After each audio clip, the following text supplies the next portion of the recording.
Good morning, everyone. This meeting of the California High-Speed Rail Authority will come to order.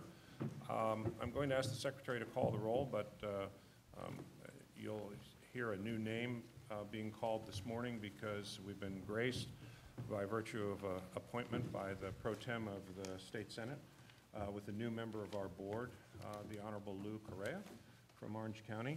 And Senator Correa, welcome. I'll give him an opportunity to speak in a moment, but will the Secretary call the roll so we can come to order? Ms. Shank? Here. Vice Chair Richards? Here. Vice Chair Hartnett? Here. Mr. Rossi? Here. Ms. Perez Estelano? Here. Mr. Henning? Here. Ms. Selby? Here. Mr. Correa? Here. Chairman Richard? Here.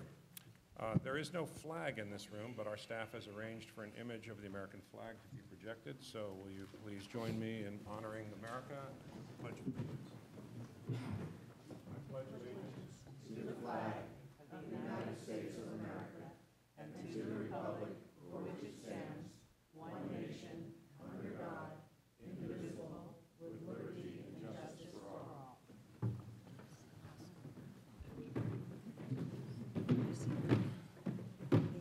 Thank you, and I want to thank the staff for arranging that.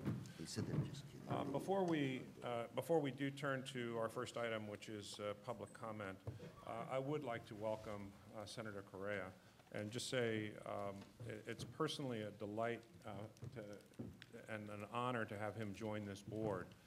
In 2012, when the High-Speed Rail Authority was embroiled in legislative proceedings to determine whether or not the legislature would approve the appropriation of the state bonds and federal dollars for this. Senator Correa was a pivotal person, not only supporting the project in general, but also making sure that his community, Orange County, was going to receive the requisite benefits and recognition commensurate with its status at the end of the high-speed rail line. So, Senator, welcome, and I certainly would give you the opportunity to make any remarks that you'd like to at this point. Thank you, Mr. Chairman. I want to say good morning to all of you in the public, and it's an honor to be here and work with this distinguished group of individuals. Mr. Chairman, you mentioned that I was pivotal in when I was in the legislature in terms of policy for the high-speed rail. The state of California, I'd like to restate that as saying I was trying to be thoughtful in accordance with the wishes of my taxpayers and my constituents in Orange County, because any such project as we're contemplating here and executing here has to be one that begins by serving those that are greatest in needs.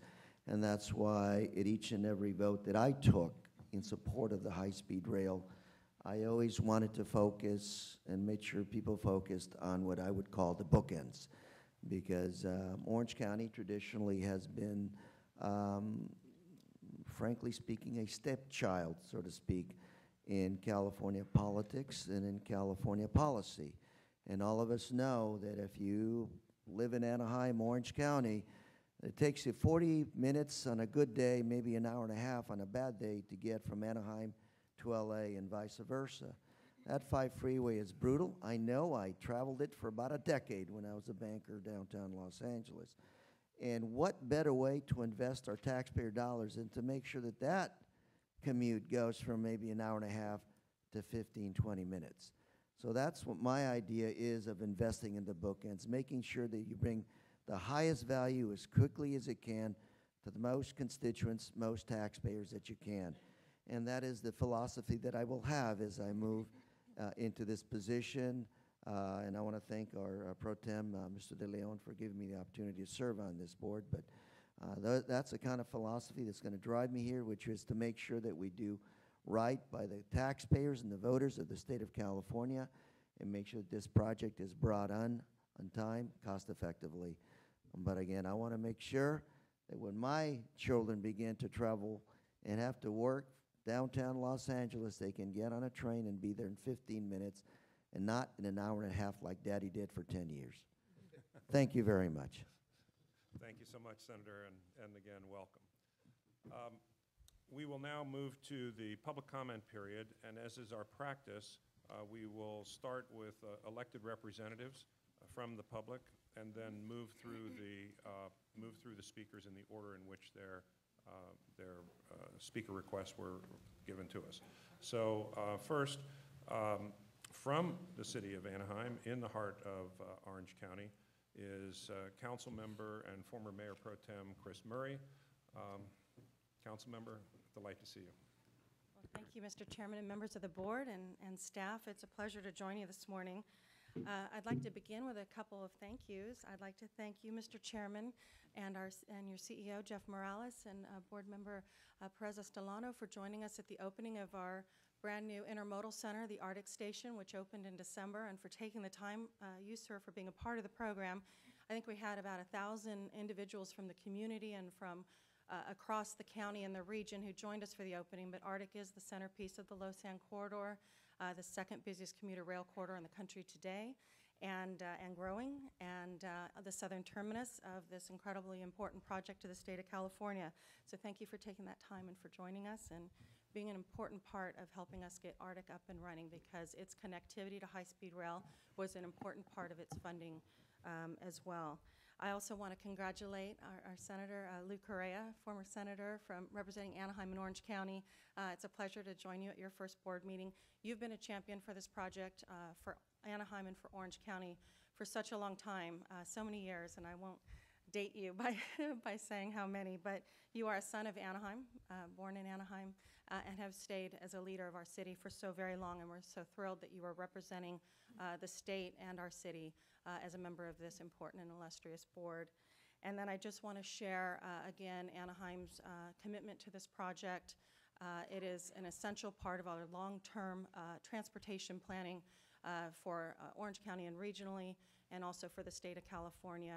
We, as a city, signed the MOU in support of this project. We have enjoyed a very positive working relationship with the authority since its inception. And I really appreciate how thoughtful and proactive your staff has been recently.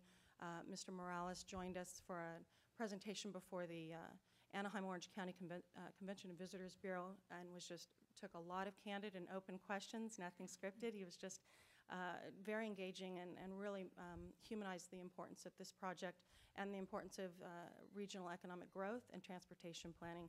So just to conclude, I just want to say thank you again. This project is absolutely essential. I also serve as a member of the Regional Council for the Southern California Association of Governments and a member of that Transportation Committee. We're gearing up for the next round of regional transportation planning, and this project is an essential component of that long-term for our region and for the entire state. So thank you. Thank you very much, Council Member. Thank Through you the chair, if I may just make a couple yes, of comments to and, Ms. Murray. Senator? Just wanted to add that I also want to thank City of Anaheim for all your good work on the Arctic Center train station. If any of you have a chance, you ought to go out there when you go visit the Anaheim Angels of Anaheim and take a moment to take the train and stop at the new center there that is designed for the high-speed rail. Tremendous job, and thank you for being ahead of the curve on this one. Thank you. Welcome, ma'am. Thank you, everyone. Yeah, and I'd like to associate myself with those remarks. It was an honor to be there that day, and of course, our newest member was there as well, having been a long champion of Arctic. It's a beautiful architectural structure, and you should be very proud. I know you are. Thank you. Thank you. Have a wonderful day. All right, moving, I don't have any other elected officials that I see in the list, so we'll move through the speakers in the order in which their requests came in. So we'll start with Paul Guerrero, followed by Diana Lacombe, and then Robert Allen.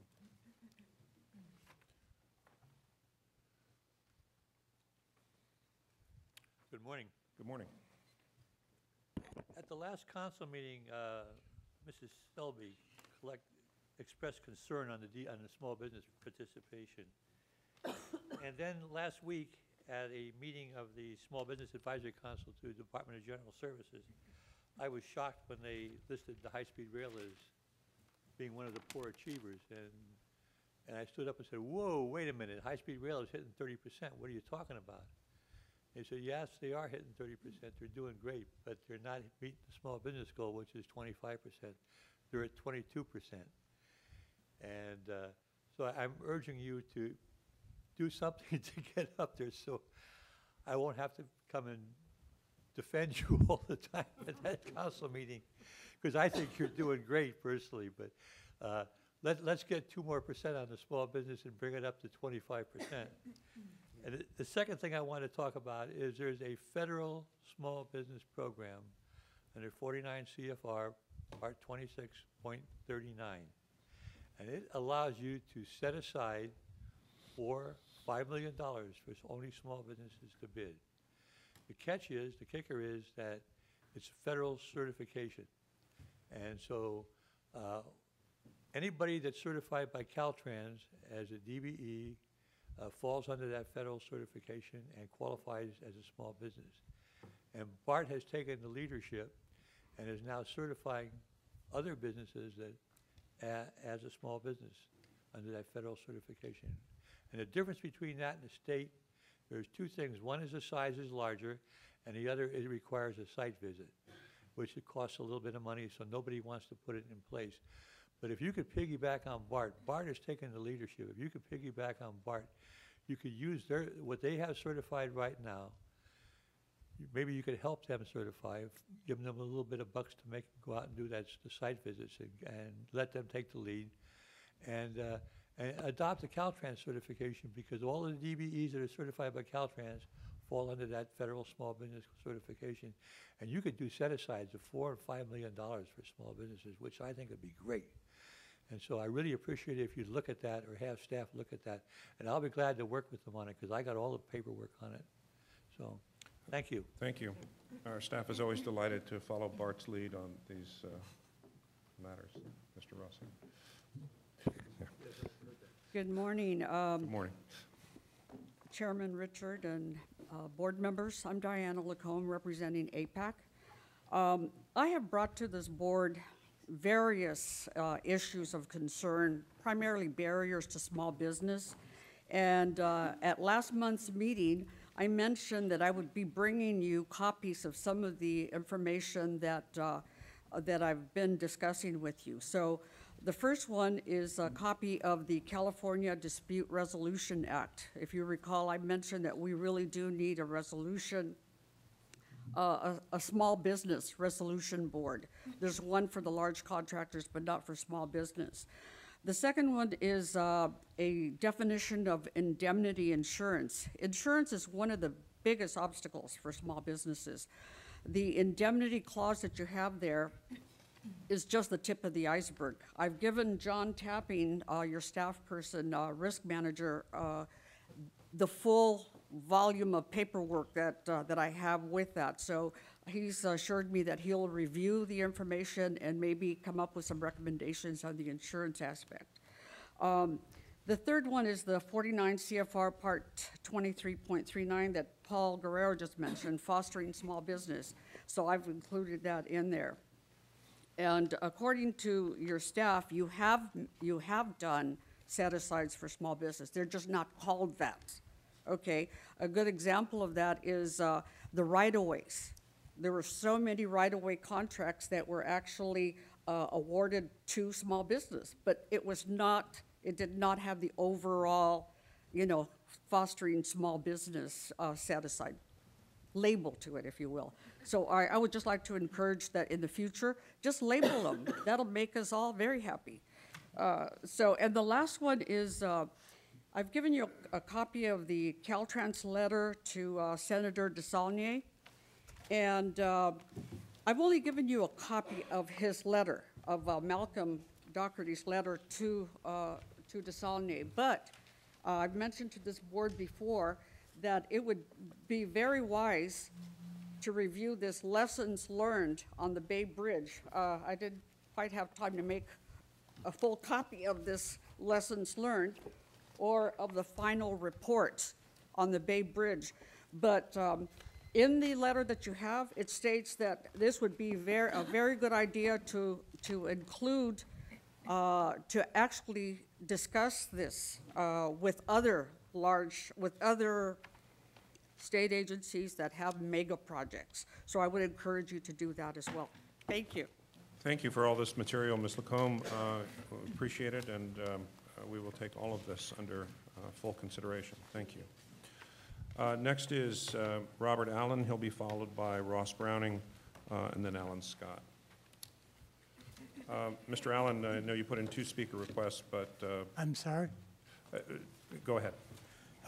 I would like to thank the authority and the staff for bringing the issue of grade separations to your attention as an agenda item. I think it's great. Grade separations and fencing are 2 things that are so necessary for a high-speed rail to be successful. And I want to thank you for doing that. Thank you, Mr. Allen.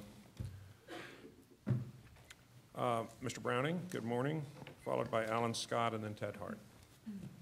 A very good morning to you, Mr. Chairman, and ladies and gentlemen of the board. Little background on this. I had a beautiful talk, all prepared for you people, and one of your staff came up and took some wind out of my sail this morning. So I'm going to go ahead and give you the abbreviated version and tell you that I want to thank Diane Gomez for getting a hold of me. The situation is this.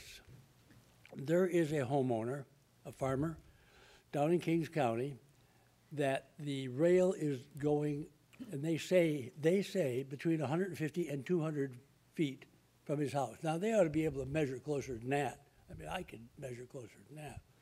But we'll say 150 to 200. And they have decided that his home is considered to be uninhabitable due to vibration and noise. And I got to thinking, well, the person in the house next to him, which is probably a little bit less than 300 feet away, how does it affect their house? What's going on there? And that's what I asked Diane to find out. She gave me a little briefing of that today. But also, Diane, it doesn't square with something else I've been told. I not mean to blindside you, but and then there's another one that's a little over 400 feet, almost 500 feet. Well, I was at a meeting with, let's see, we have Julie Wood, who's on the right-of-way delivery team, and James Staudinger, who's the right-of-way delivery team, talking about this very issue. And Jim Staudinger said, interesting that should come up because we have just hired, the authority has just hired a person who will be in charge of items like that to develop a policy. I said, what do you mean, you don't have a policy already? And he says, evidently not, because this gentleman, Mark Rowan, is going to be deputy director of the of real property and will be developing a policy on how close or how far from the rail does a person's residence have to be before they're considered uninhabitable, or what can we do about it? So that's what I wanted to mention to you. I'm kind of surprised that there isn't a policy already, and I guess there isn't one yet, because if there had been, Diane would have told me about it. So, Well, thank you, Mr. Browning. I appreciate you bringing that to our attention. We will follow up with the staff on that. 'Cause I've lost obviously- my visitor's badge. Yeah. Thank you. Mr. Scott, good morning. Good morning, Mr. Chairman. Good morning to the board. Thank you very much for your time. Alan Scott, Kings County. I guess I shouldn't be reading.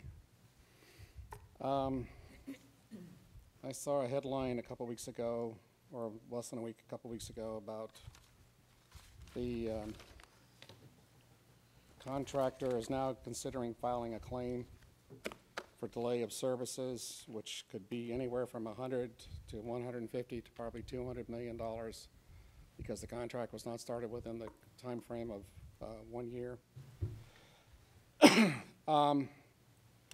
That's kind of disturbing to me as a taxpayer, because that's money that I don't think has been factored in the budget of $68 billion.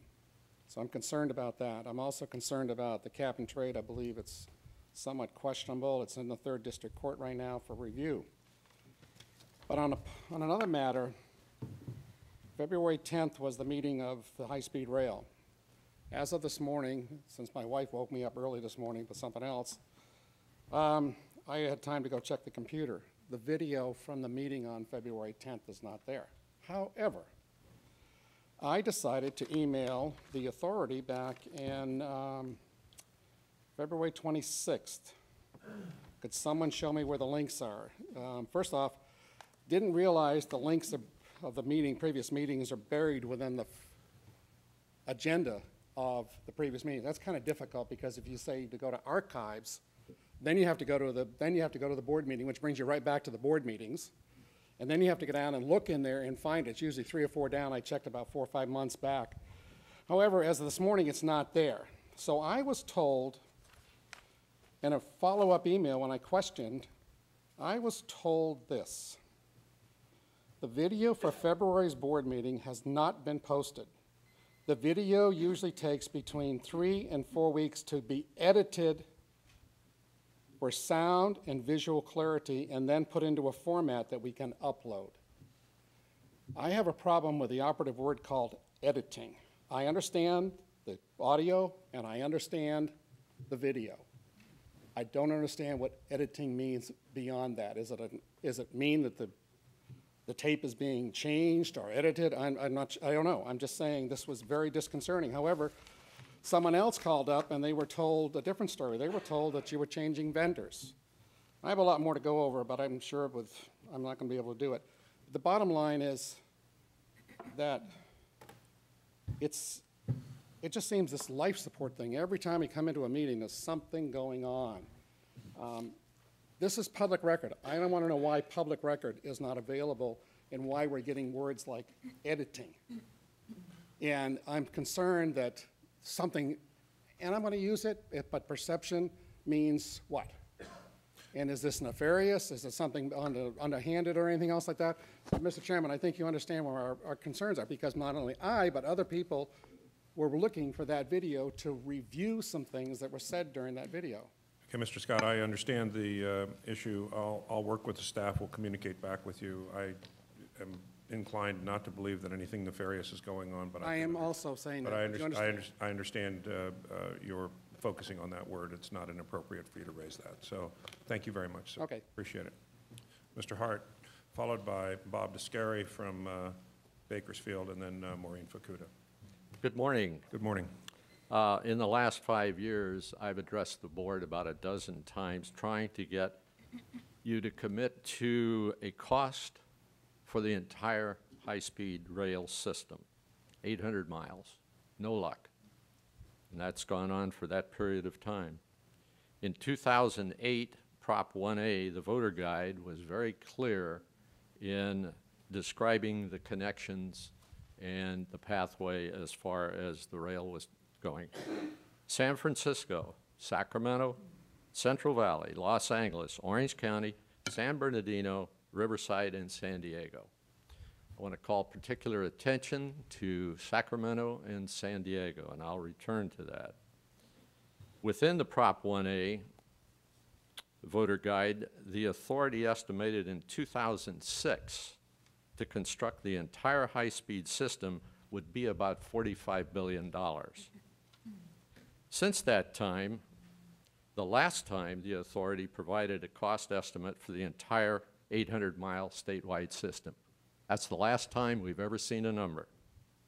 Now, you continue to sit on this $68 billion cost for the statewide system, and this makes me wonder.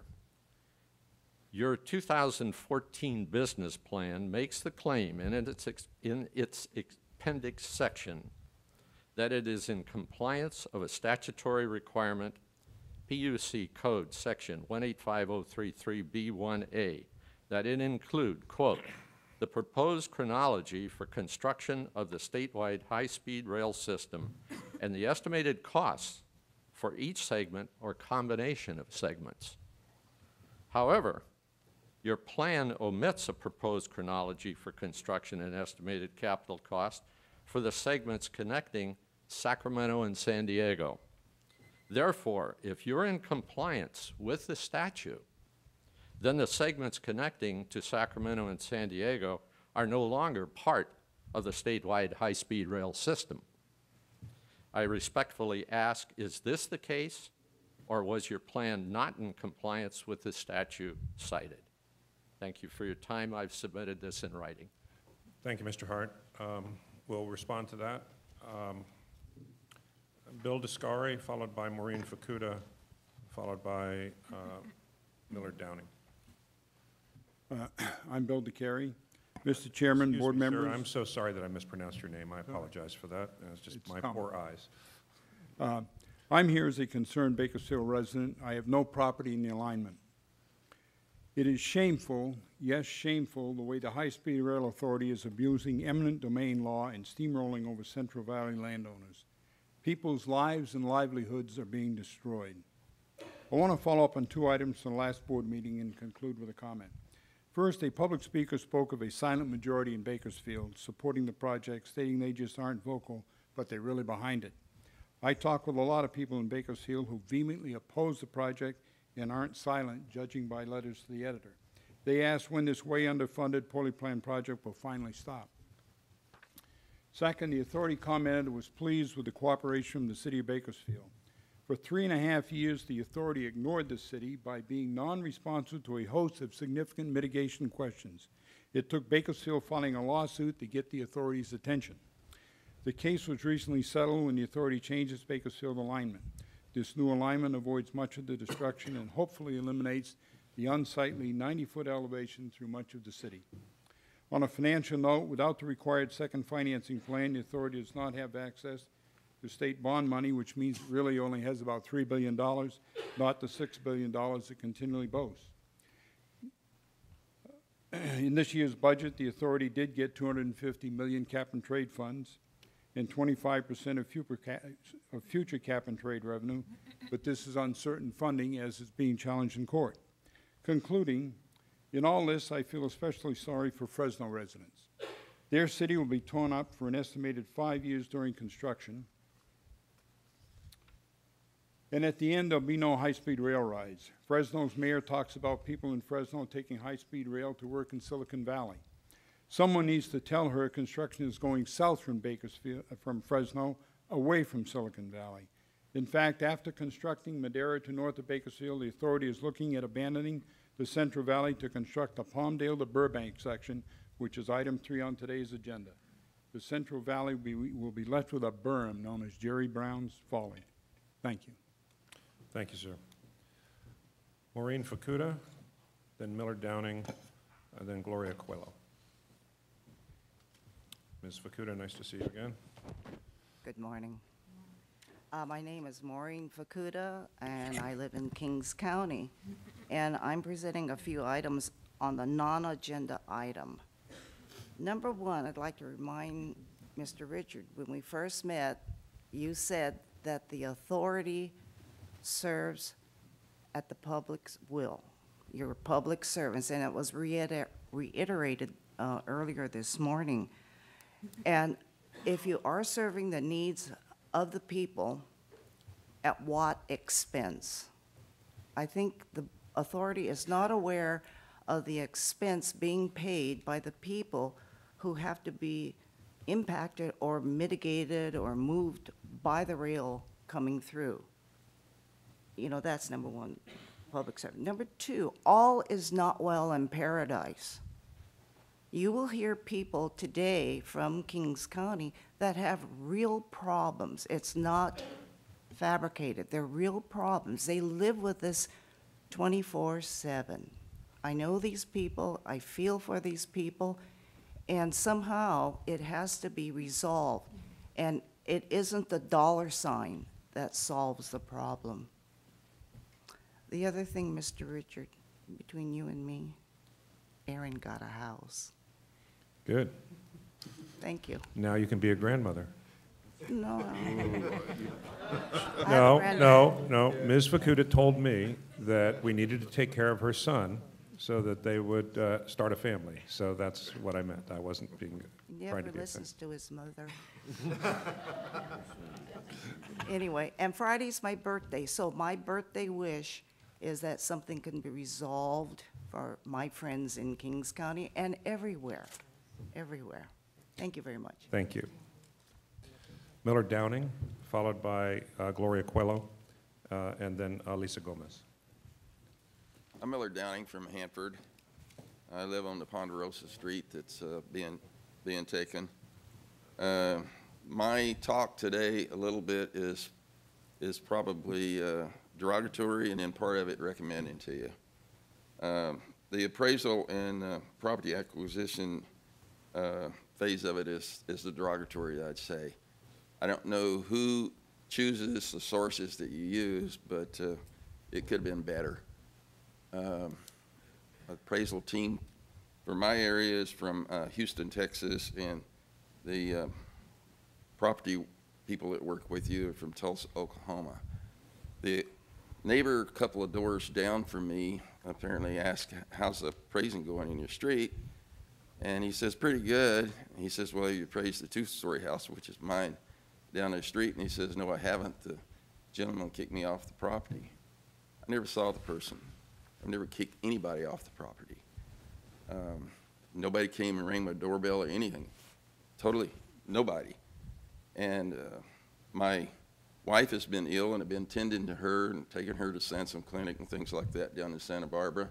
Been gone a lot, so apparently they came and made an appraisal when I was not there and did it over the neighbor's fences on both sides of the house for the photos and everything. It's right on the sheets. So that's not very good in that aspect. The property location individual indicated that in a letter that found some property. One was at Ahwahnee, which is on the way into Yosemite. That's 83 miles from my home. Another one is an Aubrey address, which is at the top of the 4-lane going into Shaver Lake, which is 60-something miles from my home. And another one in Sanger, which is about 33 miles from my house. And, you know, I'm Hanford resident. I've been there for close to 50 years, and I don't intend to go to anywhere else. So this is not giving me anything to work with at all. So something needs to be done to assist in this process. It's not helping you guys move the train on. It's not putting you south any faster. And that's pretty much what I've got to say. Well, thank you, sir, for coming up here this morning. I'm going to ask Mr. Morales and Ms. Gomez to pay particular attention to this situation. Thank you. Ms. Coelho, good morning. Good morning. My name is Gloria Coelho, and I'm from Kings County. And in early November, I had an appraiser out, and we talked about what was going to be affected, and he said that I would be getting an offer in the spring. I was gone for the holidays and came back after New Year's to find 2 phone calls and a box that my neighbor picked up at the door, and this was my offer. Well, I wasn't prepared for this because I was told it would be spring, so I took, on the second business day that after I returned, I called the right-of-way agent and I told them that I wasn't prepared, I was seeking a lawyer, and I would get back to him about when my appointment was. Well, he wasn't happy when it took a while to get my appointment, but like I told him, there's not that many lawyers in Hanford, and there's a lot of people involved in this, so it'd take a while. So then I got back to him about what time I was meeting with a lawyer, and then my lawyer suggested we get it reappraised. And that's where I'm at now, is getting it reappraised. This right-of-way agent told me he was going to call me every week to see what my progress was. I've never denied a phone call from him. I've told him exactly what's going on. And I told him, I said, you know, it's at the point now, it's out of my hands. I'm waiting for my appraisal. There's nothing else I can do. I don't know why you keep calling me. So I just told him, I suggested to him to call my lawyer. It's kind of hard to want to sell my property when only 15% of the construction plan's done. I haven't really got a full answer about how I can run my pipeline through it or what's going to be done to salvage what they want. If they want me to realign more than what they already have to realign, it's going to be more costly. I'm trying to get some prices on that, but I really don't think that's my job. I think that's theirs. I really wouldn't want to pay a house contractor when he only has 15% of the construction plan done. So I think you can understand why I'm a little hesitant too. Thank you. Thank you. Elisa Gomez, followed by Ernestine Matos.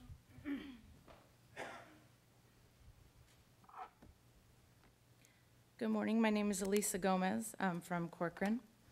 I just wanted to let you know a little bit about how my appraisal process went down. We've heard that you're hearing that things are going well, and in my case and in a lot of other people's case, that's not what's happening. I received a letter dated October 14th, so it came out a few days after that, and within a week I had someone walking up and down our road. They stopped my husband while he was on his lunch wanting to appraise the property, and he said he had to get back to work. They asked what time he got off work, and when we came home from work, the two appraisers were there and did the appraisal while our 4 kids were running around the house. They were asking, I was told that it would take at least 6 months to get the appraisal back. They had asked me what I had spent on this and that because I've done a lot of improvements, and I told them I would get back to him. I am a high school ag teacher, and I have 4 kids, so the first time I had a chance to get to that was winter break. I went through some of the receipts, and on February 2nd, I emailed back the appraiser and gave him the information as well as some questions that I had. To this day, I have not heard back from him. And then I started getting some text messages from my ex-husband, who I've been divorced from for 10 years. I bought my house 5 years ago. He has nothing to do with this house, but the high-speed rail was contacting him, telling him they are trying to get a hold of me about my appraisal. I don't know why they contacted him. I don't know how they got in contact with him, but now he's sending me pictures of us together, and he will not let it go. So you can imagine how that is with my current husband. Then on February 20th, 2 boxes from FedEx were thrown over my fence. Not a signature, not anything, just thrown over the fence. I opened it up to find an appraisal that was a smack in the face. We hear the comment, "We will make it whole," and it was absolutely not that at all. I know that's time, but you know, now I have to hire a lawyer. I took a day off of work today. It's time and money that is a huge inconvenience for me. So when you say things are going great, I think you need to take another look, because I don't know one person in our area that has had an appraisal that has not had a problem with it. Please consider making us whole like you said you will. Thank you very much, Ms. Gomez. Ernestine Matos. Hi, my name is Ernestine Mattis. Me and my husband have a dairy farm out in Kings County. I got a call from David at Bender Rosenthal wanting to come out, and he told me to see the damages that were going to occur on our dairy farm. And I told him I just got back from an unexpected family death and funeral and could not. So give me a few days, call me back. He did. On the 13th, he called me. And I told him, okay, let's set up an appointment, but I have a situation going. My son has dropped 20 pounds, and we don't know why. And right now, I will set up the appointment, but more than likely, I may have to cancel. He said, okay. So I called him on the 17th of November to inform him that my son had to, on the 18th of our appointment, had to register at the hospital because he had to do a biopsy. David from Bender and Rosenthal, what he told me, and I was short from telling him off, but I'm trying to work with everybody. He informed me he had a job to do. If I was not going to work with him, what he was going to do, what he wanted to do at that point was to do a roadside assessment. I said, please do not do that. I'm not saying I won't meet with you, but right now my son has serious health issues. So I waited a few days because my husband said, you need to calm down so that way you don't say anything wrong or do anything. So I emailed him and Don Grube and informed them how I was disappointed in his attitude. I told him, he told me he had a job to do, and I said, yes, you do. But me as a mother, I have a job to do for my son. I said, my son has dropped 30 pounds and nobody can give me answers, and I'm having to go through a process. Me and my husband have strived so hard to have what we have, and what you guys are going to do and how you're going to make us whole, I don't understand. You are going to rip us in half, and we have animals, dairy cattle out there. And if you've ever walked down dairy cattle, if you've ever been on a dairy farm, there is no way a train can go flying by without those animals going crazy. They're going to run. They end up killing themselves because they run sporadically without knowing where they're going. And they end up hitting fences and everything. You are taking out, you may not understand some of this technology, and you need to send people who are ag appraised to understand what we're going through. You are going to take a separator. You're going to take an existing lagoon. You're taking out a corral. I mean, I have no future at this point, and this is so frustrating. We have worked so hard. And one thing my son says, and what's bad for him is stress. And he sees how we stress to make him whole again and try to keep our business going. So please be careful who you sent out, because right now I find people are heartless. They really are. I mean, we know we have our personal life going on, but I feel like you guys are just bulldozing through this without consideration of anything. I don't know how you're going to make us whole. I don't. And this is something we've worked for over 20 years, me and my husband. Thank you for listening. Thank you, Ms. Matos. Our next speaker, I'm sorry, I'm having a little trouble reading his last name. It may be Michael Whitlock from Newark Avenue in Corcoran. And sir, if I mispronounced your name, I apologize.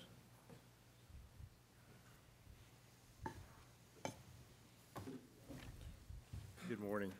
I'm 5561 Newark, Whitlatch. Whitlatch. Whitlatch, that's good fine. morning. Everybody gets it messed up. My experience with you folks, I had a good appraiser, but my problem is when the appraiser, all my people were getting letters around us, we never heard from the appraiser, so I had to call the appraiser. The appraiser gave me a date, and unfortunately, I had a friend pass away, went to a funeral, never heard back from the appraiser again. Finally, the appraiser said, we'll set up a date. Well, in the meantime, Elisa and a lot of other people in our town had people come, and they had 4 or 5 people on a team coming. I had an appraiser come to my house. I've had no one else ever come to my house. And I'm thinking about everybody else here. Excuse me for being nervous here, but you know, everybody's unique in our situation. I know high-speed rail hopefully doesn't come, but I know it will come. My house is unique like everybody else is. My house is unique. My wife is dying of Parkinson's. Excuse me. 10 years in planning. It was built around her. And now you guys are going to take it, which part of life. But in compensation, our house is unique and built to her. And I haven't had my appraisal sent back to me yet. A lot of people are getting lowballed. And Corcoran, there's no more places for 2.5 acres to live on. Unique pieces like Elisa's. And we're going to have to move to another town. We're going to make a decision to move quite a ways away because of my wife's situation. And I just ask for you guys to recompensate us, make us whole. This is my wife's dream house. We will not be able to rebuild it. So thank you. Thank you, sir. Frank Oliveira, followed by Keith Dunn.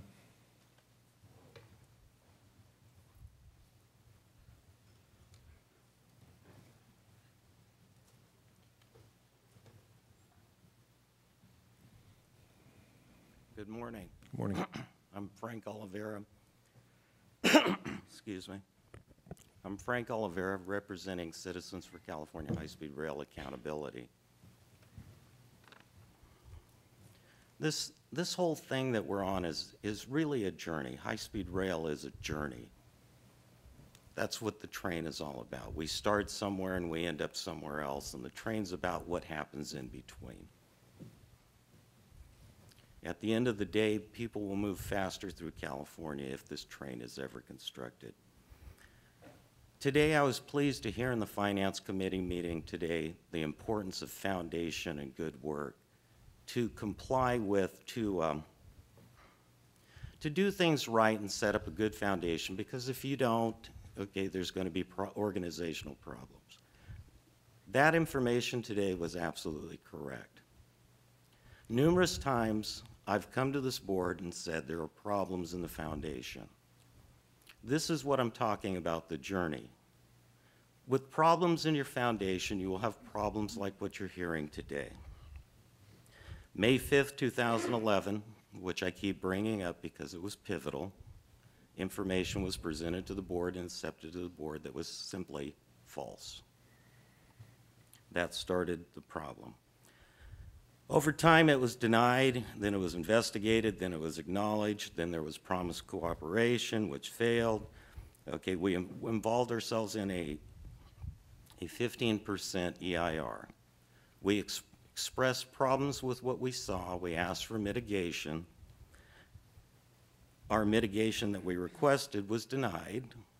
It was told in most cases it would be handled in the other 85% by the design build contractor to solve our problems. We were promised we would be made whole. We were promised by you, Mr. Richard. Promised many times. What we've received is disrespect, about a 2/3 value on properties that are being appraised. That's not being made whole, and that's not being treated with respect. We were promised last month that you would look at things because we brought problems forward, but nothing much has changed, as you can hear that today. I was going through my appraisal package, and I thought it was interesting. There's an article about you and your property rights. It's a pamphlet, and there's a notice in there that says if you don't believe that your property values are correct on what you're remaining with, which is the biggest case in our area because you're cutting farms in half, so there's remainders, that we can submit a Board of Control claim form from Victim Services. We are your victims, all the way down to the brochure and the group that we're supposed to contact if we disagree with what you're doing to our remaining property values. Not much has changed. We ask you to uphold your promise, make us whole, mitigate what needs to be done to our community instead of tearing it up.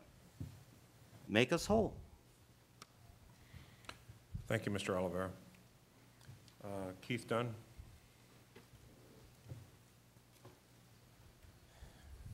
Thank you, Mr. Chairman, board members. I first want to also extend a warm invitation to your newest member, Senator Correa, who is a good friend of mine and known for being able to do heavy lifting. I have personal experience in that. We used to get to work out together in the mornings when he was still serving here in Sacramento. So welcome to the board. He's a great addition and a very thoughtful individual. I wanted to just share, I'm here on behalf of the Association for California High-Speed Trains. We get to hear a lot about, and I don't want to take away from the stories that you've heard, but I also want to share with you some experiences that I've had in traveling up and down the state, most recently in the Antelope Valley, about the good work that your staff is doing and working with that community, Mayor Ledford and his team there, and also throughout the Central Valley. There are numerous individuals, and I fully understand and sympathetic with the folks that have spoken here today and hope that their concerns, which need to be addressed, will be addressed. I'm confident that they will. But there are also the untold stories of the individuals who've had positive experiences that show up to our meetings and work with us. And I think it's important for you to hear that. I can't get them all here today, but we do go up and down the valley, in Antelope Valley and LA and Bay Area as well, and meet with people who've had positive experience, who feel that the outreach has been what they've expected, and look forward to continue to work with you to make sure that this project is built right, because it's true, as Mr. Oliveira said, it needs to have a good foundation. And that means that you're going to have folks who need to have addressed their concerns, and we need to do that. But I think you're doing a great job providing them this forum, and then your staff also following up with them in the communities to make sure that they do get addressed. So I want to thank you for that, and welcome Senator Correa to the board. Thank you. Thank you, Mr. Dunn. That does complete the public comment session. Before we turn to the regular agenda, though, I think that there are a number of issues that have been raised this morning from individuals who have been impacted by the appraisal process, and they've come a long way, taken time off work and so forth to bring this information to us. So I think out of respect to those individuals and the issues they raise, without trying to put the staff on the spot to respond to every single specific situation, because I'm sure you don't have all the facts in front of you, but I just ask our CEO, Mr. Morales, if he could make some comments on this at this point. Certainly, Mr. Chairman. And I'll ask Diana to jump in and talk a little bit about some of the things we're doing in the Valley on these issues in a moment. So but let me just say, you know, I do want to assure the public, assure those of you who came today, we take these issues very seriously. You know, don't take lightly the acquisition of anyone's property, whether it's even if the process goes well, it's a big event in anyone's life, and we appreciate that. And certainly, if things don't go well, that only complicates it. And I will assure you, we will look into each of the specific issues raised here. I don't know that we can comment, or frankly, probably should comment on individual circumstances in this setting, but we will absolutely look into issues, and if there have been anything done wrong, we will address it. We have recently, we pulled all of those involved in the right-of-way process, all of the consultants, all the staff together for, in a sense, a stand-down to make sure to raise issues, let everyone know about circumstances, some of the ones that we heard about today, find out if in fact they've happened, why, and that we won't tolerate those going forward, and that things need to be done differently if in fact those things were happening. And we will continue to provide training in that direction to our staff in doing that. We've also put, and the reason I wanted to have Diana say something is we've put Diana really on the front lines in dealing with property owners to make sure that we are looking at this from the community aspect. And so again, I'll just say we will look into the particulars. We will continue to do our best to make sure that we're conducting this process as smoothly, as cooperatively as possible. Okay. Before I turn to board members, should we hear from Senator? I think Ms. Shank was first, if we're going to go with board members, and then I'll Thank you. I'll wait till Diana. Okay. And for Senator Correa's benefit, Diana Gomez is our regional manager. She leads the efforts for the high-speed rail development in the Central Valley. Ms. Gomez, good morning. Good morning. I wanted to just provide an update of what we've been doing since we started hearing many of the concerns. So we've had two all hands-on meetings since in the month of February to talk about some of the issues, some of the concerns that we've been hearing, talk about the right-of-way process, talk about the customer service, talk about some of the group meetings, talked about increased outreach, status meetings, surveying. So we talked a lot about, primarily about the process and how we could start addressing some of the concerns. The other thing that's been happening is, so I've been out there meeting with a lot of property owners who have requested the meetings.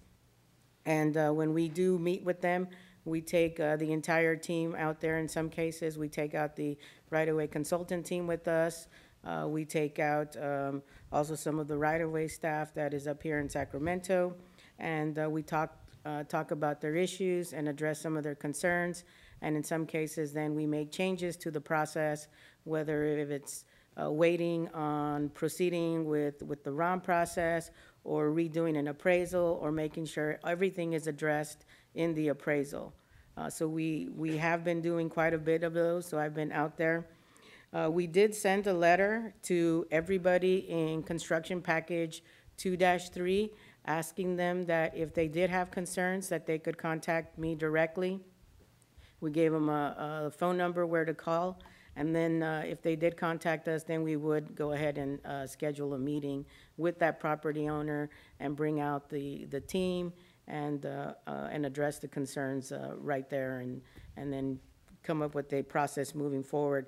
Some of the other things that we've streamlined the process is staking. So that was a big issue, is some of the property owners wanted their property staked before they talked to an appraiser. So we are doing that. We made that, simplified that process so they could have it staked within several weeks, schedule the meeting with the appraiser, and then the process would start. So, I'm sorry, is that to make sure that everybody is looking at the exact same property alignments, or? well, in some cases, farmers wanted to know, well, how many rows of I trees would see. it take? Okay, So it just gives them a picture of how much property they're going to be losing.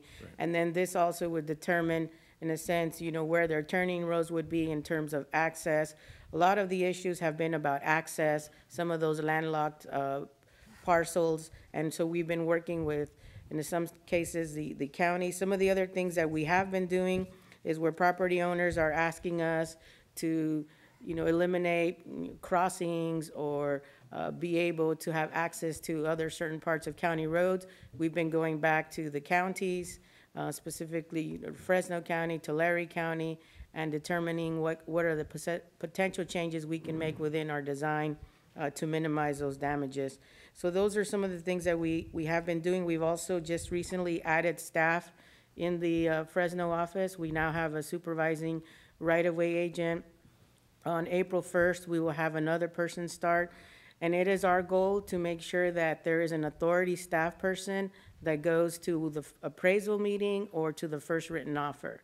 So that's the commitment that we're going to be making, to at least have an authority person present to make sure that they're hearing the concerns and that those are addressed.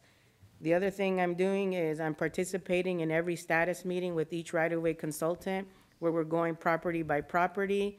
And so I could hear the concerns that they're hearing from the property owner, and then be able to help facilitate some of those discussions as well. So we started our first status meeting last week, and they're about 4 hours long, and so we'll be doing this every other week, where I will be meeting with the right-of-way consultants. We are also shifting tasks between right-of-way consultants to make sure that we have the right people going to the right properties. We continue to work with the Fresno EDC as part of the contracts that we have with the city and the county, so they can help facilitate some of those discussions. So they've been participating in those meetings within Fresno County to also, again, help facilitate that discussion with the property owners. We have developed a survey that we are going to be utilizing as well to be able to get feedback about the consultants that work from us. So I'm trying to get that finalized. One of the things that we have been talking about was potentially setting up a pre-meeting with property owners, so they can then, before the process starts, so they can meet the team, and we can lay out the process as this is what's going to happen in the next couple of months. This is who your appraiser is. This is who your acquisition agent is. This is who your relocation agent is. So they get all of this information up front before we start the process. So those are some of the things that we are doing. But I have been meeting with a lot of property owners and helping with that process. And I'll continue to meet with the property owners, and I will reach out to the individuals that were here and schedule a meeting so we can help resolve some of those issues. Thank you very much, Ms. Gomez. Board members, Ms. Shank, did you have questions? Thank you. Not questions so much as comments. First of all, I'm pleased to hear that Diana has been put in charge. It gives me some hope. It's no surprise to my colleagues, except for the senator who hasn't been here before, and the public, that this is an issue of great concern to me. We're dealing with people's lives. I'm a huge supporter of high-speed rail, and I think we all agree that it has to be built for the future, for future generations. But along the way, we have to think about the people in this generation and how we are impacting them. And I have no doubt whatsoever that from Jeff Morales to Diana to the staff wants to do this right. But I've lived long enough and have been involved with enough issues that when a person has, quote, a job to do in the field, that it can be done in a heartless way. It can be done in a emotionally distressing way. We're talking about people's homes, their lives, their livelihood. And while as a lawyer, I know that there are 2 and sometimes 3 and 4 sides to a story, when there is enough of this coming about to us, that there's something there. And so, Diana, I appreciate that on top of everything else that you have to do, that you're taking this on, because I know you have the right heart for this. But I would like to, and Mr. Chairman, like to ask Diana to provide us on a regular basis with a report of not just the good, but the bad and the ugly. And there are people out there who we know, I mean, it's just who are not doing it the right way, and we won't tolerate it. None of us will tolerate that, and action has to be taken, and the only way we know is when members of the public come, whether they're orchestrated or not, but they come with their stories, they come and tell us, and you investigate and then report back to us. That's the only way we're going to know what is going on and what action to take. So thank you, Mr. Chairman. Thank you, Ms. Schenk. Senator Correa, did you have comments? Yes, I do, Mr. Chairman. Thank you very much. And Ms. Schenk, I kind of agree with the comments that you've made. And Ms. Gomez, I just want to say that I'm glad that you're on board. I listened very carefully to your comments, your efforts. I'm glad to hear you've hired another person on board to help you. As Ms. Lynn Schenk, I'm also an attorney, and I know there's many stories on an issue, yet I believe the only story that counts here is that a person's home is really their castle. And we have to focus on these folks.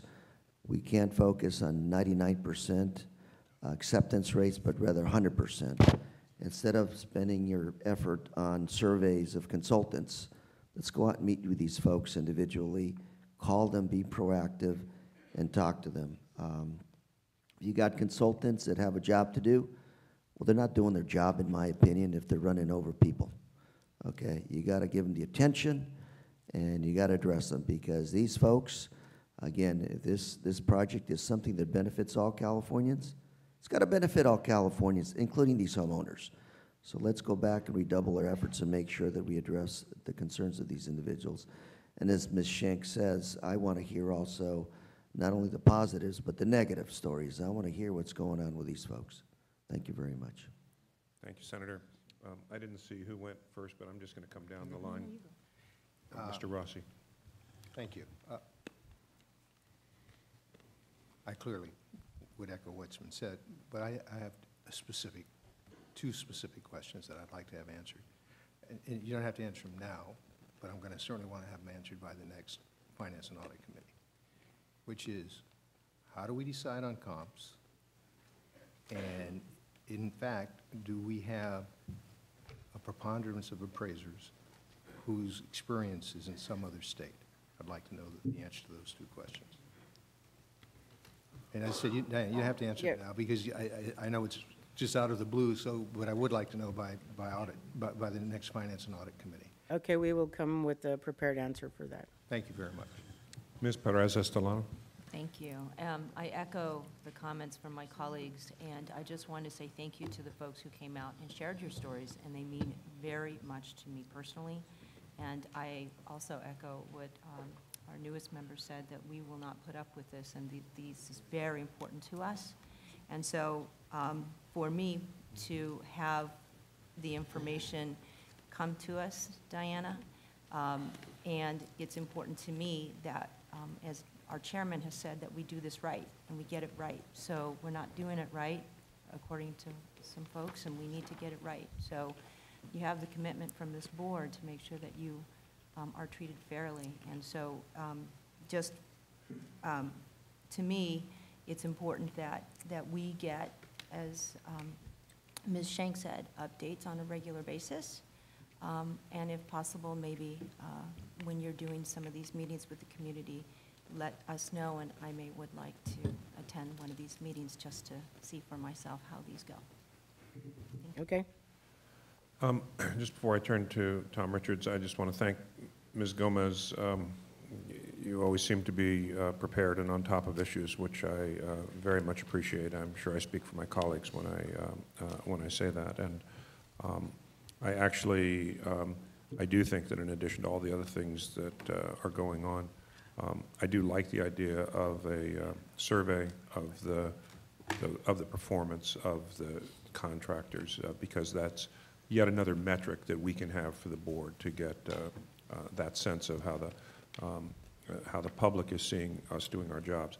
That in no way contradicts what Senator Correa said, that the first responsibility is for people to do their jobs. But then I do think that feedback is good. I'd just like to turn finally to our Vice Chairman, Tom Richards, who represents the Central Valley, and I know from many hours of conversations with him that this is a matter that he takes very much to heart. So, Thank you, Mr. Chairman. I think that going back to the very beginning, this was perceived as probably being one of, if not the most difficult tasks in this long process of bringing high-speed rail to California. Early conversations clearly weren't intended to be naive, but if we could have painted the best result to the process, it would have been that everybody came through the process and felt, one, that they were treated fairly, and the results were fair and equitable. That's still the goal, and it needs to always be the goal, recognizing that unfortunately we're dealing with so many of you and will across the state in circumstances that quite clearly are not what you opted for, and frankly, nobody would have. Our purposes don't need to be cross purposes and shouldn't be. We also have an additional responsibility up here that you as taxpayers recognize also.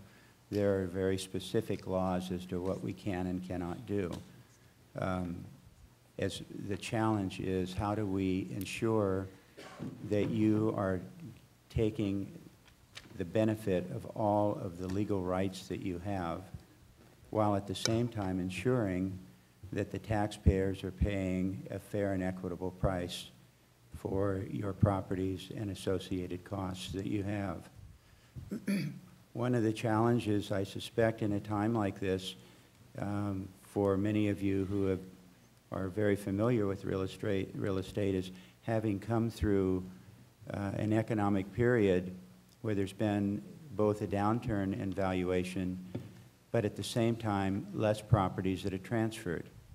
And so some of the challenges and problems that I recognize one of the gentlemen talking about is, where do you find comparables? And I know you're going to address that, Diana, and I think that's important. Fortunately or unfortunately, because of the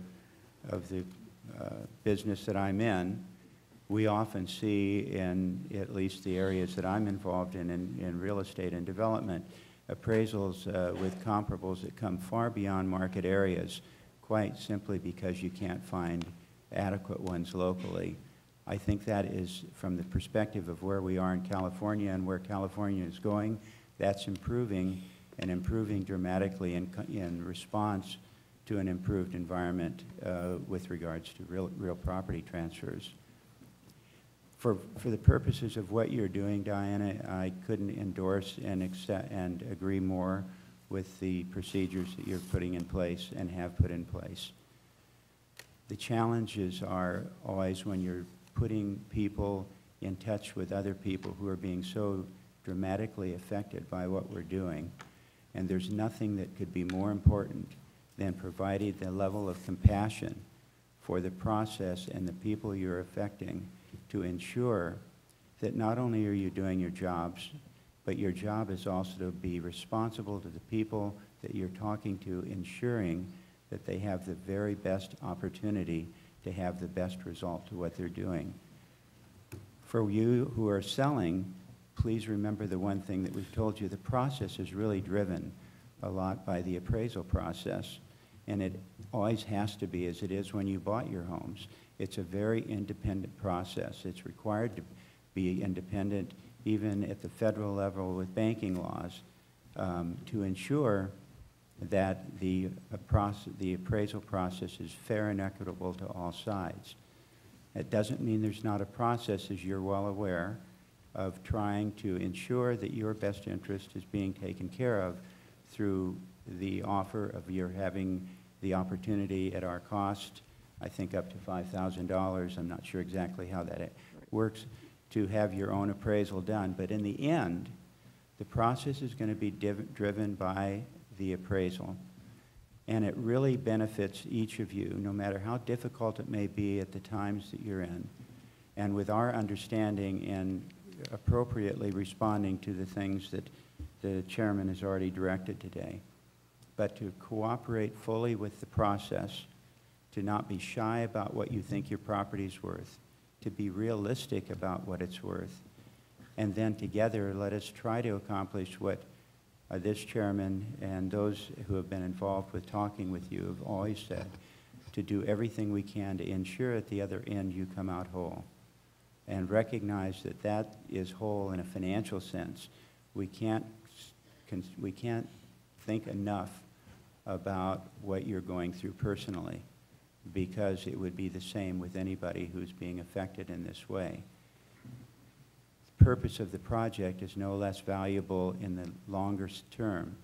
You just happen to be the ones who are, in the end, able to participate, even if it wasn't your choice at the outset, in ensuring a benefit and asset for the community as years to come. Our obligation to you is to ensure that it's done appropriately and that responsively. So with that, Diana, I appreciate very much what you're doing and the amount of time it takes, and I don't think that we as an authority can spend too little amount of money to ensure that we protect the interests of the people sitting out here and those around the state along our alignment. Thank you, Mr. Chairman. Mr. Chair? Yes, Senator. Another comment, if I may. I just wanted to say I agree with some of those comments that were just made. And Ms. Gomez, I guess the way I think about these folks here in the process is the more communication you have with these folks, the higher the probability is that you'll come to an understanding that's agreeable to all, protecting the taxpayers and addressing their specific concerns about their property. And therefore, there's less money spent on lawyers and more goes to their pocketbook. Thank you. Thank you, Senator. Okay, thank you again for all the citizens who took time to come here this morning. We take this issue very seriously. We'll move now to the regular agenda, and what I'm going to do is make a slight change in the order of the agenda so that we can deal with the action items first, and then deal with presentations after that. So item 1, the consideration of approval of board minutes from So moved. the last meeting. Okay, it was moved by Ms. Shank, seconded by Vice Chair Hartnett. Will the Secretary please call the roll? Ms. Shank? Yes. Vice Chair Richards? Yes. Vice Chair Hartnett? Yes. Mr. Rossi? Yes. Ms. Perez Estelano? Yes. Mr. Henning? Ms. Selby? Yes. Senator Correa? Abstain. Chairman Richard? Yes. Thank you. Next, we'll jump to item 3, which is consideration of awarding a regional consulting contract for environmental and engineering services for the Palmdale to Burbank project section. Ms. Boehm, good morning. Senator Correa, we have 3 regional leaders for the project. Ms. Gomez leads in the Central Valley. Michelle Boehm is our leader in Southern California, and I know that you have dealt with her in your prior capacity. Yes. Thank you very much. Item 3 is an action item. As you mentioned, it is the board agenda item to consider award of the regional consultant contract for the Palmdale to Burbank section to cover both environmental and engineering services. The goal of this contract is to complete the environmental clearance and record of decision for the project, as well as prepare the construction bidding documents for future contracting. We are recommending the award to a team led by Center Engineering and Systems. This is a Spanish firm which is known for planning and constructing high-speed rail around the world. So they've planned it and they've constructed it and it's operating. They are joined by 19 small, disadvantaged, and disabled veteran businesses on their team, as well as very strong engineering and environmental support.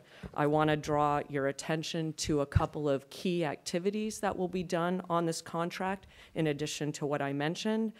Their activities will include support and advancement of our regional bookend projects, which are so critical to us as we move the program forward. as new board member Correa mentioned earlier today. And in addition to all of this work, they are also on board to support our robust public outreach program and grassroots community working group activities to make sure that we are engaging and informing the public on the project as we build momentum in Southern California. Thank you. Thank you.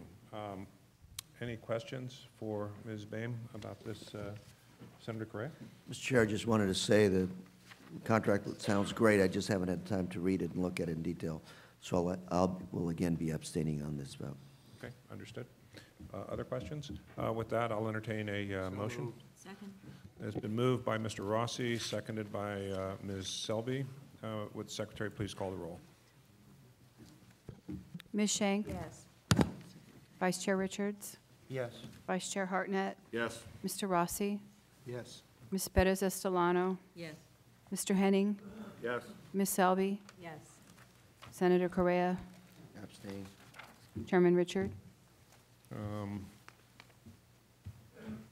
Yes. You're killing me. It's an inside joke. Thank you, Ms. Boehm. Thank you.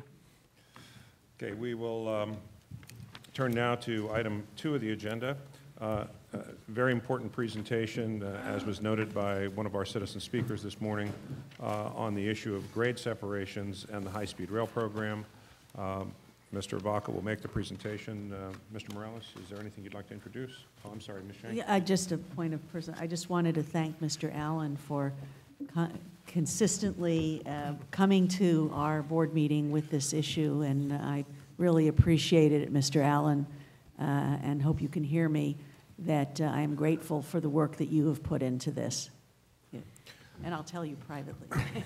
Bob, she was just thanking you for bringing this issue to the board's attention consistently. Thank you. Mr. Vaca, good morning.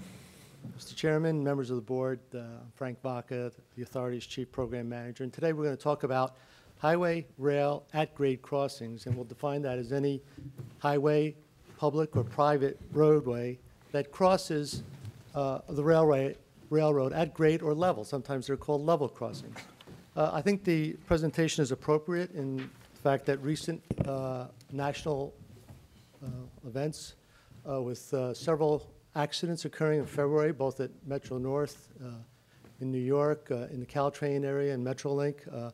And just recently, actually this weekend, Amtrak had a derailment caused by a major truck collision in North Carolina. And therefore, it's appropriate that we discuss the authority's program and how we're going to address at-grade crossings along our alignment. Nationally, railroad grade crossings are a significant issue for both the public and the rail industry. Nationally, there are more than 38,000 crossings across the country, California having almost 9,300 of those crossings. And as you can see by the number of accidents and certainly the fatalities, it's a serious issue and a serious thing that we need to address and ensure the safety of both our riders and the public at large. When we talk about grade separating or grade separation, we're looking at different alternatives, but essentially we are changing the elevation between the roadway and the railroad. On the lower left, you see an example of a depressed highway that separates the railroad from the cars. On the upper right, you see that where the railroad's depressed and the roadway is overhead. By separating at grade, you therefore eliminate all the hazards associated with railroad highway at grade crossings. Another example on the upper right is a roadway bridge over the railway. Now, grade separation increases safety, obviously, when you no longer have the ability of collision, but it also has a lot of other benefits. It decreases traffic in terms of the fact that traffic flow is continuous and you will not have to stop at gates or other areas.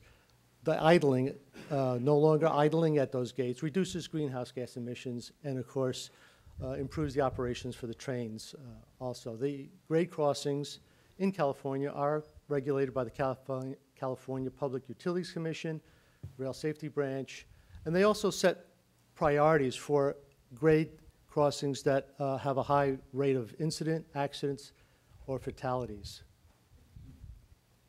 I'll show you an example here of what we are generally used to seeing. Cars waiting for the train to go by, idling and emitting and losing time.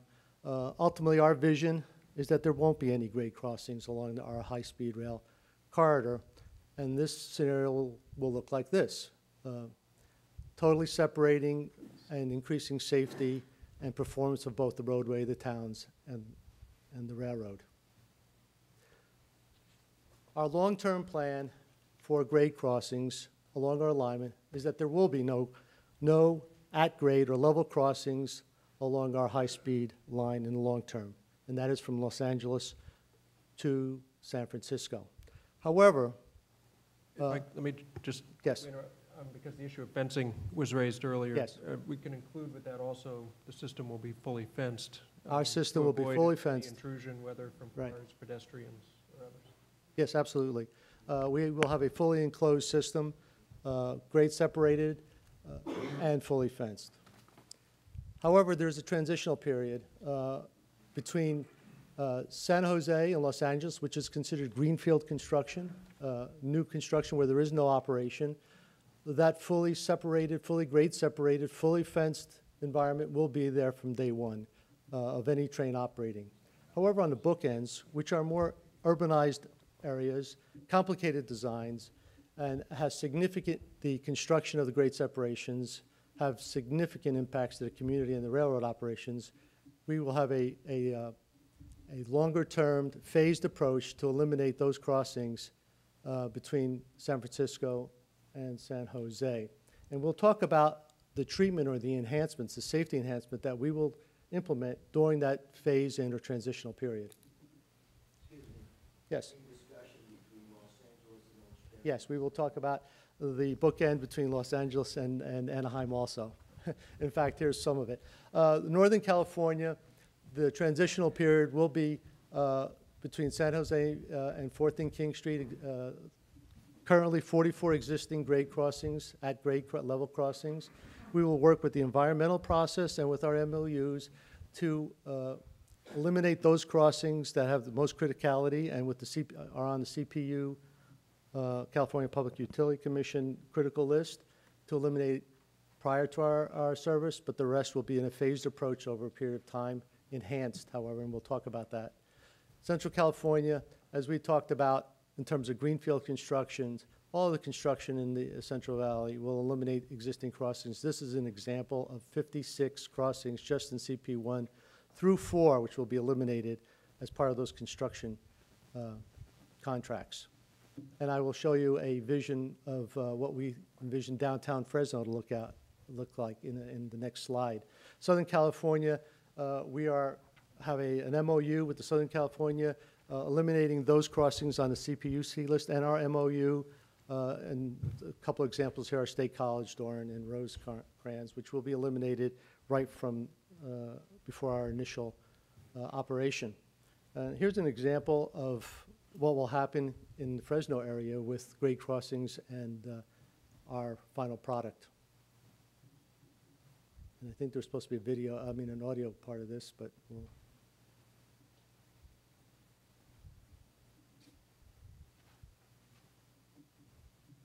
the audio.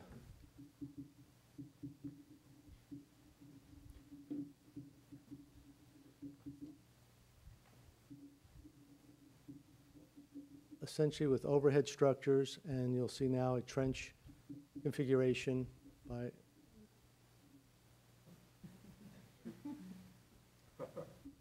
overhead structures completed in portions of the Fresno area,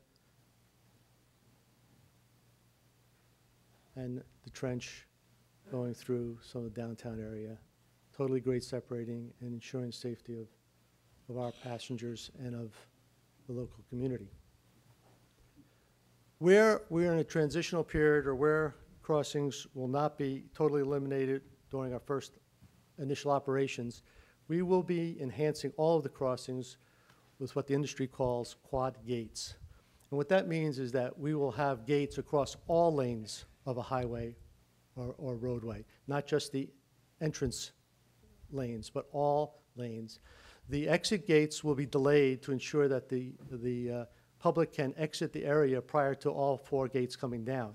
And additionally, we will include intrusion detection, which is a magnetic system under the pavement which will detect any vehicles between the gates.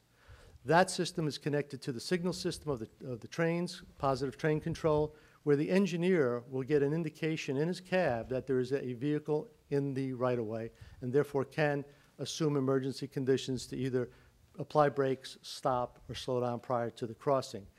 This system is state-of-the-art internationally, and as you can see here, by studies done by UC Berkeley, reduces accidents at grade crossings by almost 98%, and therefore dramatically increasing the safety where grade crossings still exist upon our operation. I do want to say that we will be operating at speeds in conformance with full Federal Railroad Administration regulations in terms of where there are even quad gates.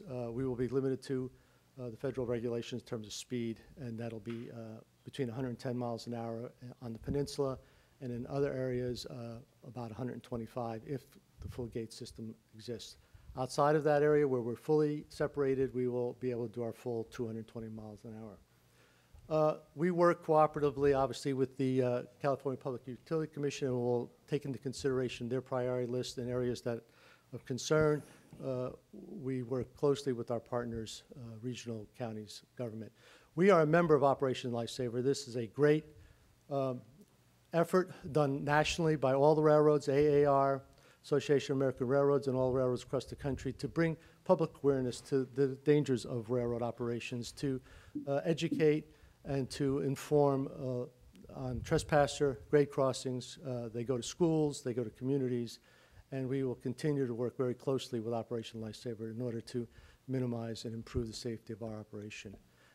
We thought appropriate that this general overview of what we are planning to do along our right-of-way was appropriate at this time, and certainly can take questions. Let me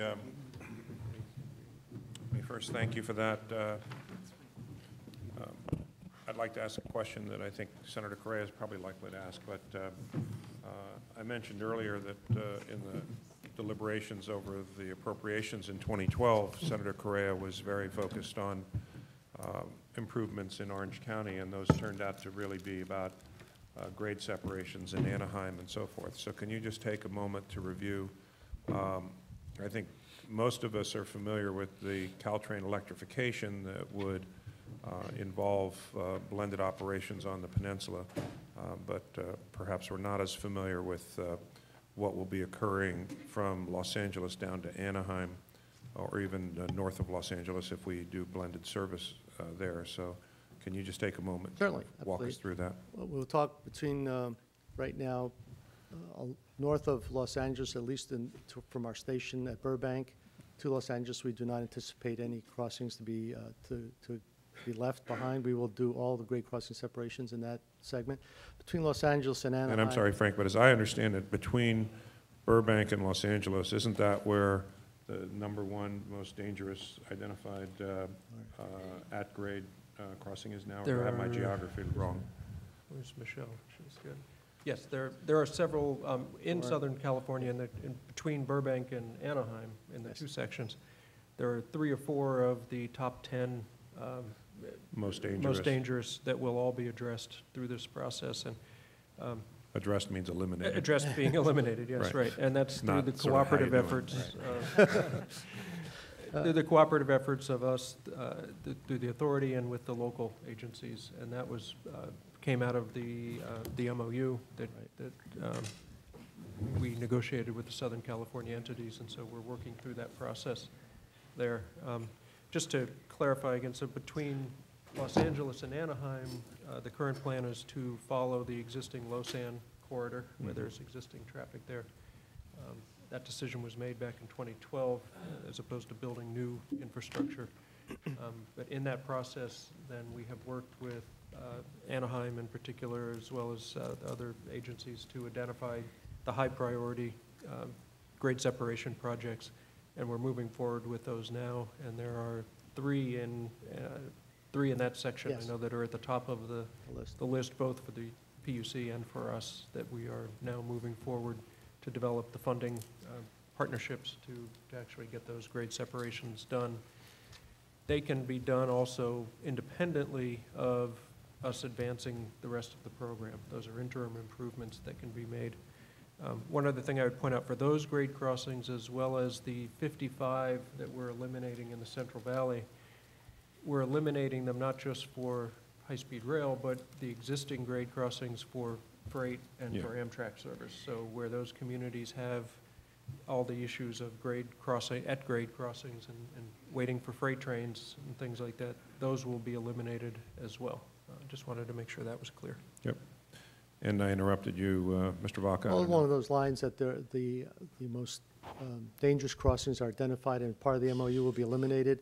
We will set a criteria in terms of priority for the others with the PUC and their listing, and absolutely all crossings that will remain when we start operation will be enhanced to the full quad gate intrusion protection, state-of-the-art protection, and with reduced speeds at those locations. Okay. Questions from my colleagues, starting with Ms. Selby? Yes, thank you. That was wonderful. I've been, as I think probably many of us have been noticing lately in the news, a lot of terrible stories about grade crossings and not being grade separated. So I really appreciate that we're working on this. I did have a couple of questions. I noticed my alma mater, UC Berkeley, you're using their studies, and I think that's great.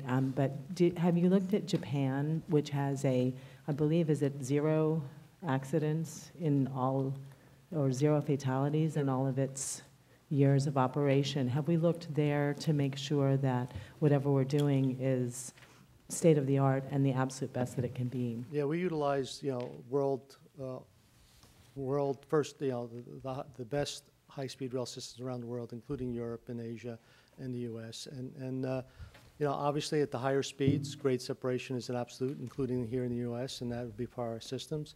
But it is consistent with what is done around the world when you enter and operate in an urbanized environment where sometimes the crossing eliminations are infeasible, disruption is too severe.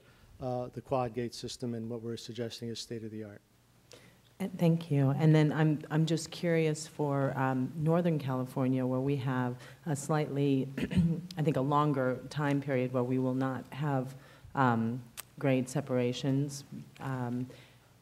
I'd like to see if there's anything that we're thinking about doing in the meantime to make it a little safer, because I do think that that is a great concern for the people who are on the peninsula, and I've been asked that myself. Sure. So I'm just wondering if you have something to say about that. Absolutely. Of the 44 crossings, we will be eliminating some of them right from the start before our operations. We'll be working with the PUC list. We'll be looking at the environmental process, which will take in consideration the traffic and the impacts there, and identify those that are most critical to be eliminated.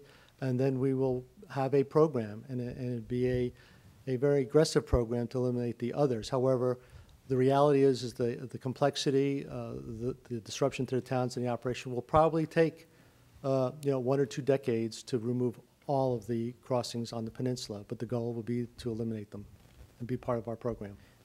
So I guess my point, just I'm trying to be clearer there, is that there are people who go across deliberately, and is there anything we can do in the meantime? Yes. To reduce that means of? Our program will totally fence the peninsula right away up to the gates. The gates are quad gates, so when the gates are down, it will be one continuous barrier, both from a pedestrian perspective and from a road perspective, that you will have to intentionally either cut a hole in that fence, and even that will have intrusion protection, so our dispatchers will know that someone cut the fence or violated the fence, or you'll have to physically crash through the barrier. And if you do that, the intrusion protection in the roadway will signal to the train that someone is there. So it is truly, and it's all fail-safe, so that if there's a mechanical failure of some kind, it fails safe. The gates drop automatically. So it's the state-of-the-art in technology today. Just to, again, clarify what the quad gates do, because a traditional gate has just one on each side of the intersection to block the incoming traffic. But what happens, as you notice, for whatever reasons, people sometimes either get trapped or drive around the gates. With the quad gates, both lanes are blocked in each direction, or all lanes are blocked in each direction. So you cannot cross it without literally driving through it. It's a, Right. so at that point, it's, well, And then, it's a concerted effort to get in there. And then it's coupled with the intrusion system, so it, and I believe the statistic was that those gates have a almost 100% reduction in fatalities because it is almost impossible to get a car in. The gates come down in a way that they're timed so that if a car is in the intersection, they have the ability to get out before the second set of gates come down also. So it's state of the art, and all of the grade crossings where they continue to exist will be upgraded to that level. So we'll see a significant enhancement in safety on the peninsula. and where possible, and where the roadway permits, we will actually put dividers approaching the roadway so people can't even try to go to the other side. So, Yeah, my last question on that is that 98%. So do you have a sense of, does that mean that there will be, I don't understand what the opposite would be, like what would that mean, that the collisions or the fatalities or whatever that well, what I number would say, was related to we would saw end the up being? statistics for accidents, both nationally and in California. My interpretation is that 98% of those would be eliminated.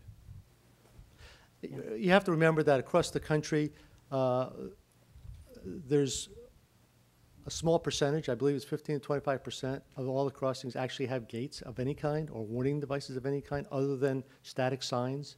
And so that number is very, very exaggerated in terms of the risk, because the majority of those accidents happen where you don't have protection. They happen in all locations. But besides the fact that we have protection, then we have the best protection, it virtually eliminates all of that. Other questions? Just had 2 or 3 and then an observation. On the peninsula, I understand there are 44 crossings there now, and I understand you to say that there's an environmental process, so we don't know. But if you had to guess right now in the near term, as part of the electrification process, can you guess how many we'd be looking at removing? Without the environmental process, we're looking at 3 or 4 right now that would be eliminated, and then on top of that, the environmental process. So we will be, maybe a half a dozen right up front to eliminate. And we also got, some of the cities on the peninsula are also on their own initiative looking to create grade separations, and so we're working with some of them as well. So there are a number, there's funding provided through the PUC. There's federal money that comes in. There are different sources of funds that can. Yeah, that was my next question, which is, I remember looking at this years ago in a prior capacity, and it was about $40 or $50 million average for removing a grade crossing. I imagine that with inflation, but what kind of numbers do we look at? Well, in the peninsula, you're looking at 50 to 100 million. If you're in Fresno, it's a little bit cheaper because of the urbanized environment. Right. And as such, I think it'd be impractical to have a program where you're trying to, do more than 2 a year or so, because the disruption to the traffic and the communities becomes enormous, and to the operation. So it's a long-term process. It's a long-term, but one that we're committed to. Okay, just 2 more things. One, I'm going to take advantage of the fact that you're up here to ask you this question, because I think it can clarify something that sometimes gets confused in the public's mind. So for the first 520 miles of Phase 1, we're looking at 420 miles of absolute dedicated track, and about 100 miles, or about 20%, of blended operations. You said in your presentation that FRA limits us in areas, I guess probably just in the region where the crossing is, to 110 miles an hour, assuming quad gates and positive train control. I just want to hear from you that those facts all fit within the 2-hour and 40-minute design criteria of the project, consistent with Prop 1A. Yes, absolutely. We are simulating the alignment, taking into consideration the blended services on the bookends, and the federal requirements when you have either blended service, even without crossings, is restricted, and blended service with crossings. Based on what you do with those crossings, you're restricted to either 110 or 125 miles an hour. Right. Those speeds are factored into our 2-hour and 40-minute trip time, and we are complying with Prop 1A based on the alignment, the actual alignments that we have with the rods, and our proposed or 15% alignments, although they're not final until we have our rods. Right. So that may Yeah, it's a change. common misconception that when we embrace the blended approach at the behest of some public officials, that somehow that was going to doom the 2 hours and 40 minutes. That is not correct. That is not correct. Okay. Last two things, just for Senator Correa's benefit, I ran into, as I was coming out of the hotel this morning, Darrell Johnson, the head of the Orange County Transportation Authority. I asked him, how are things going down there on the grade separations? And he said they're going very well, so it looks like that work is proceeding. And one final thing, which is that when you talked about the benefits of grade separations, one that you did not include is the reduction of noise in these communities from the horns of the trains. And I'll just say that I was in Fresno one time on the alignment tour and was talking to a guy who owned a motel there, and he said, yeah, your trains are coming right behind my motel. And I was trying to be sympathetic, and I said, well, I'm really sorry about that. He said, hey, I'm not. All my customers complain right now because at 4 in the morning the trains are blasting their horns coming through there for the grade separation, or for the grade crossing. You're eliminating that. It's going to be a lot quieter at night. So Absolutely. Sometimes I'm too close to it and I forget some things. But federal law requires that the engineer blow 4 times, too long, a short, and a long at every crossing. He or she has no choice in order to comply with the crossing requirements. So you're absolutely correct, and that's at almost 100 decibel level. 100 so I apologize for missing that. Now, Mr. Chair, I think the hotel's going to have to change their name because I think they're called the Whistle Hotel. all right, with that, thank you, Mr. Thank you. Vaca. Thank you, Frank. And that's it. Okay, so at this point, the board will enter into closed session. Mr. Chair, before you do that, I'm sorry, Senator, whoa, I screwed up totally here. Yeah. Okay. You agree, right? Okay, I'm sorry. First Senator Correa, then Ms. Perez-Estolano. I'll let Ms. Perez go first. Chivalry in Orange County. All right, I'll be brief. Thank you, Senator. I just wanted to report out as from the Land Use and Transit Subcommittee of this board that the high-speed rail, in partnership actually through the city of Burbank as the prime kind of sponsor with the high-speed rail, submitted an application to the Eco District Incubator Project, which is out of Portland. And I just want to say thank you to our team, Melissa Dumont, who's our fantastic planning director, Kate White out of the Transportation Agency, Suzanne Haig, Strategic Growth Council, Meg Sederoth from our project management team, Michelle Bain from LA, and to Jeff Morales, our CEO, for supporting something that I think is going to be very dynamic. If we are selected as a candidate for this incubator project, essentially what we'll be able to do is take the Burbank station to Portland and have their team of experts basically study the station as a prototype for an eco-district framework. And what an eco-district basically is a comprehensive planning process which looks at all the component parts. So it's not just like the land and the train. It is the stormwater, it is the systems, it is everything in terms of how that place operates. How can we make it more sustainable? How can we make it more efficient? If we get selected, then we'll be able to use this as a possible candidate to look at other stations throughout the network in California. But it is, what we're trying to do is we're trying to bring some of the best thinking that's happening around the country, or actually around the world, and bring that to the program so that we can bring, I hope, some really good opportunities for cities throughout the corridor. Thank you. Ms. Perez-Estolano called me about this the other day, and we talked about it extensively, and it sounds like a very promising thing, and she wanted to report to the whole board, so I apologize for stubbing my toe there for a minute, but thank you for that. Senator Correa? Thank you, Mr. Chairman. First of all, I'm glad to hear you ran into Mr. Darrell Johnson, and he told you what's going on grade separations. I believe in trusting but verifying as well. but also, given that I'm the new person here today, I wanted to see if I could ask your staff to give me a progress report on what's going on the sections between Anaheim, Los Angeles, and Bakersfield in Los Angeles, and also wanted a report on compliance of all applicable laws, and of course, my legislative intent when I was in the legislature voting on this subject, I wanted to make sure that we actually not only set aside, but we actually awarded working contracts to small businesses and disabled veteran-owned businesses. I want to make sure we're doing that, so I could have a report on that as well. I'd really appreciate it. Thank you very much. Very good. We'll follow up with all of those. Okay, at this point, the board will enter into closed session to discuss the matters described in the agenda. We'll report back after that time. Yeah, and they're good with state bureaucrats too. I think it's over there. Would you guys like finance?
garbage can? The bathroom?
Okay, the closed session has now been completed. There is nothing to report. This meeting of the California High-Speed Rail Authority Board is adjourned. Thank you. Thank you.